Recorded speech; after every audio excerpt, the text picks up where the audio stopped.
As students of the University of Exeter, we're privileged to be surrounded by a beautifully designed campus, a place that's conducive to studying and where knowledge can grow. However, there are stark differences in the quality of education in developing parts of the world. In this video, we will demonstrate the problems faced by students in Africa, where the implementation of quality education could alleviate much of the suffering they face.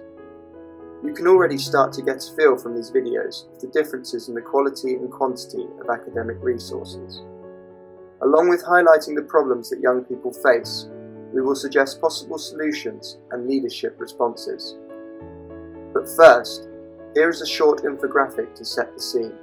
There are a few main barriers why access to education is such a significant and ongoing problem in developing countries.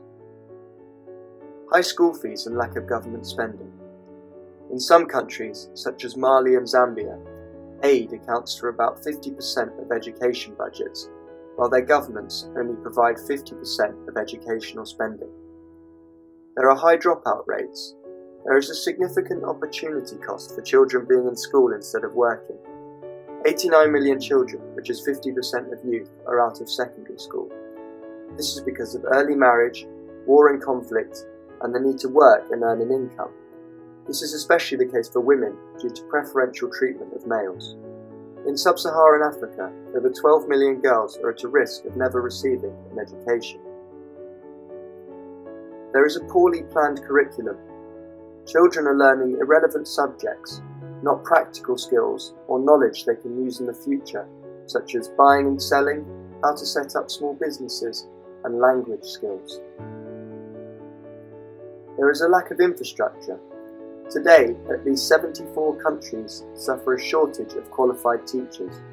28.5 million teachers are needed to provide all children with primary education by 2030. In Nigeria, the pupil-to-teacher ratio is 150 to 1 in the most disadvantaged 25% of schools.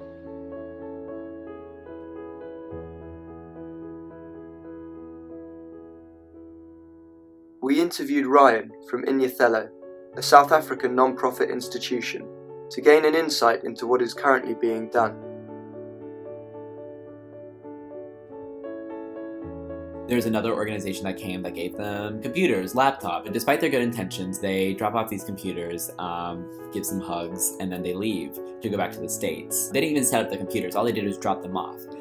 They didn't see if they had enough outlets for the computers, they didn't help set up programs in the computers and what would be beneficial for students. They didn't ask what they needed, they assumed that they needed computers and just dropped them off. So all these computers collected storage space. But lo and behold, in the United States, people are padding their resumes saying, I brought technology to this school, we raise money for all these computers when they weren't even in use. Maybe that money that they've been raising could be used to help fund people within the community that they're trying to serve for them to help the kids and just create something that's very sustainable and not so dependent.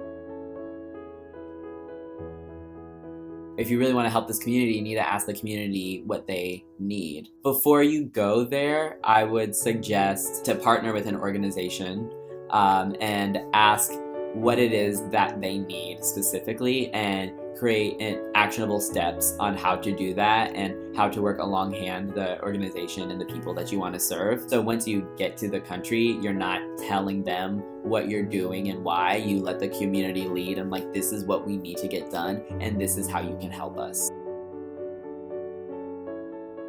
We are suggesting students and schools help more proactively. Community-led solutions are best, as these allow the recipients to lead and decide what is needed. Schools and universities can partner up with less advantaged schools to raise awareness. This can be done through long-term projects, involving revisiting, seeing if the situation is improving. There is a need to help for the right reasons, not just to pad your resume.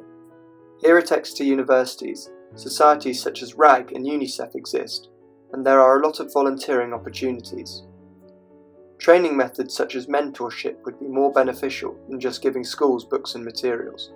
The teachers would benefit learning from others. The reason for our solutions is although much financial aid is given, much of it doesn't reach these schools. Although community-led projects are not easy, in the long run, the benefits will be sustainable. However, donations are still vital as they help fund these projects. Education is a way for children to get out of poverty. Children of a literate mother have a 50% higher chance to live past the age of 5. Education is a right, not a privilege, and everyone should have the opportunity to access it. We urge you to get involved.